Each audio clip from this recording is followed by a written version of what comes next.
Kalau sekarang kita lupakan hubungan antara anak dan orang tua, tapi lebih kepada perempuan di usia kamu ngobrolin tentang orang-orang luar, di luar orang tua. Orang-orang tua itu begini, begitu. Ada gak sih sesuatu hal yang selalu menjadi critical issue ya, tentang gap yang besar ini? Dari kita sama orang tua gitu. Dengan orang-orang yang lebih berumur, kan nggak cuma orang tua, kan kita hidup nggak cuma dengan orang tua, kan ada pak guru, bu guru, masyarakat iya. Gitu, orang-orang yang jauh umurnya di atas kita, pasti kan ada ekspektasi tertentu ya, dan pandangan generasi demi generasi pasti berbeda-beda karena sesuai dengan waktu yang berubah-berubah. Ada teknologi di dalamnya, nggak ada teknologi pasti berbeda gitu. I think the one thing yang selalu diomongin tuh mungkin apa ya, ketika the people who are older than us don't quite understand apa yang kita rasain. Iya gak sih kayaknya? Maksudnya kayak misalnya pas kita lagi sedih, mungkin sedihnya tuh tentang sesuatu yang mungkin orang tua atau orang-orang yang lebih tua tuh mungkin gak ngerti gitu. Karena apa? Kenapa sih kita harus sedih karena hal itu? I think that's one thing yang mungkin pernah menjadi bahasan antara aku sama teman-teman aku sih. Tapi back again, sebenarnya mungkin bukan itu sih. Karena kalau aku pun lihat sama misalnya me and my mom, maksudnya our parents itu mereka pernah jadi seumur kita juga. Jadi sebenarnya kalau ngerti sih ngerti, but I think the fact that misalnya mereka bilang kamu nggak usah ngerasain kayak gini tentang hal ini, kalau aku sih ngelihatnya tuh karena mereka udah pernah ngalamin, terus mereka ngasih tahu bahwa ya in the end you don't really need to feel tentang itu. Tapi kadang-kadang kan kalau kita sebagai yang experiencing it at the moment tuh lebih kepengen kayak comfort gitu, kayak bahwa it's okay to feel that way. Tapi sebenarnya what our parents tell us atau older people tell us, it's for the best juga karena mereka udah pernah ngalamin gitu sih kalau menurut aku. Oke. Jadi itu adalah bentuk pemikiran, mengertilah rasa yang saya rasain saat ini gitu saat kan. Ini, tapi sebenarnya mereka ngerti pasti karena mereka udah pasti pernah ngalamin. Semoga mereka mengerti. Karena mereka pasti udah pernah seumur kita juga ngalamin hal yang sama gitu. Menurut aku sih. Kalau jadi kamu tidak punya berbagai macam hal yang berhubungan dengan penghambatan karir atau sesuatu yang ingin kamu kerjakan ya. Enggak, kalau sama orang tua aku sangat full support banget dari kecil sih. Dapat semua hal lah, support terutama gitu ya. Dan sekarang kalau ngomongin soal pilihan, kalau disuruh milih gitu, tantangannya pasti akan berbeda antara bermain musik dan juga bermain film. Oh ya. Tantangan pasti dua-duanya ada banget ya.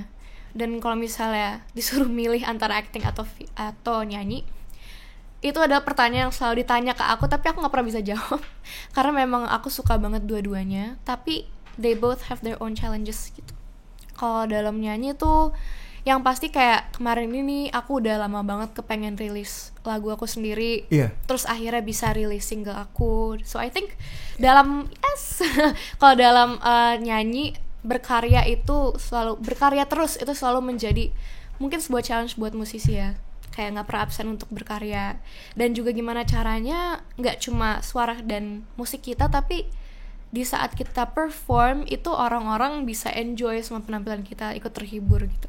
Terus kalau misalnya acting, I think itu challenging juga karena saat acting tuh kita harus berperan menjadi seseorang yang bukan diri kita kan. Dan di saat kita berperan jadi orang lain, itu mungkin kita akan ngelakuin atau harus ngerasain hal yang belum pernah kita sendiri ngalamin. Kayak misalnya aku sebagai Maisha itu belum pernah ngelakuin ini, atau misalnya memandang sesuatu aneh tapi di dalam karakter yang harus aku peranin ini tuh udah jadi hal yang biasa buat dia atau udah pernah dia ngalami. Jadi itu bukan hal yang mudah. Apalagi kalau acting kan you're not really supposed to act, tapi you're supposed to feel, bukan dibuat-buat gitu kan. Jadi memang itu gak mudah sih. Dan kalau menurut aku sendiri juga harus comfortable with yourself.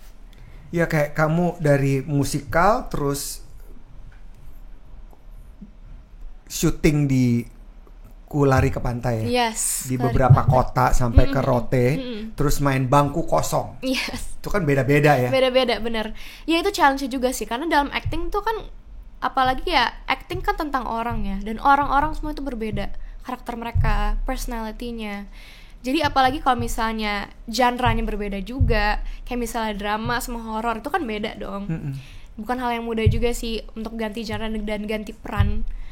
Jadi ya itu sebuah challenge juga. Dua-duanya sih, nyanyi sama acting tuh dua-duanya very challenging, tapi I cannot choose which one I like more or which one is more challenging, karena dua-duanya punya challenge masing-masing. Pada saat kamu berproses menciptakan lagu, berkreasi dengan lagu gitu, apa sih yang ada di dalam kepala kamu supaya lagu kamu ditangkap dengan baik seperti yang kamu inginkan oleh pendengarnya? Ada gak sih harapan-harapan atau pemikiran-pemikiran seperti itu? Kalau misalnya pemikiran tentang itu pasti ada ya.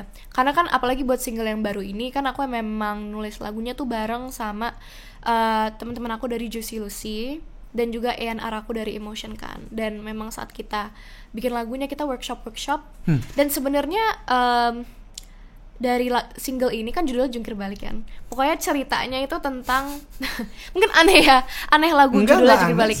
Keren kok, catchy. Keren ya? Jungkir Balik. Oke, Jungkir Balik. Jadi pokoknya si Jungkir Balik ini tuh tentang kalau misalnya kita kayak suka sama orang, pasti kita kalau suka sama orang kita tuh bakal ada caper-caper pengen cari perhatian dia supaya dia suka balik sama kita. Tapi bahkan sampai kita udah ngerasa kayak ngelakuin effort yang sampai jungkir balik pun, effortnya udah sampai jungkir balik kita rela lakuin, tapi dianya tetap nggak peka, tetap nggak dapet hintnya, terus kan kesel kan. Jadi sebenarnya lagu Jungkir Balik tetap tentang itu. Tapi selama workshop itu sebenarnya lagu Jungkir Balik ini tuh diambil dari pengalaman pribadi aku. Jadi di workshop ini tuh aku tuh cerita ke songwriter tentang hal-hal yang aku pernah alamin dalam hidup aku. Jadi sebenarnya kisah lagu Jungkir Balik tuh diambil dari the stories yang pernah aku ceritain. And I think what's so beautiful about songwriting itu, dan apa yang orang-orang, kalau aku lihat ya, yang orang-orang sangat appreciate sekarang dalam musik itu ketika mereka bisa relate dengan lirik dari lagunya, karena itu menjadi sangat berarti gitu buat mereka. I think buat aku pun iya ya, kalau misalnya ada lagu yang aku suka itu biasanya selalu dimulai dengan lirik yang mungkin pernah aku rasain atau pernah aku alamin, dan itu menjadi membekas gitu loh buat aku. Jadi sebenarnya kalau dalam musik I just hope that mungkin orang-orang ada yang bisa relate dan bisa merasakan perasaan yang mereka sedang merasakan dari mendengar lagu aku sendiri gitu. Dalam sebuah proses kreatif penciptaan, menulis lirik lagu, itu biasanya kalau kamu mengalami suatu situasi, perasaan, kan tadi kamu bilang kamu rekam di dalam ingatan kamu, di memori kamu, itu ditulis juga atau dia nempel aja tebel di memori kamu sampai nanti pada saatnya tiba untuk menciptakan, semua tuh diambil kanan kiri dari ingatan dan kemudian dituangkan dalam secari kertas atau tulisan? I think dua-duanya sih, karena kadang-kadang ketika, maksudnya aku sampai hari ini pun masih dalam tahap belajar buat nulis lagu aku sendiri ya, karena ya aku pengen banget lah bisa nulis lagu sendiri, terus mungkin nanti bisa rilis lagu yang pure aku tulis sendiri.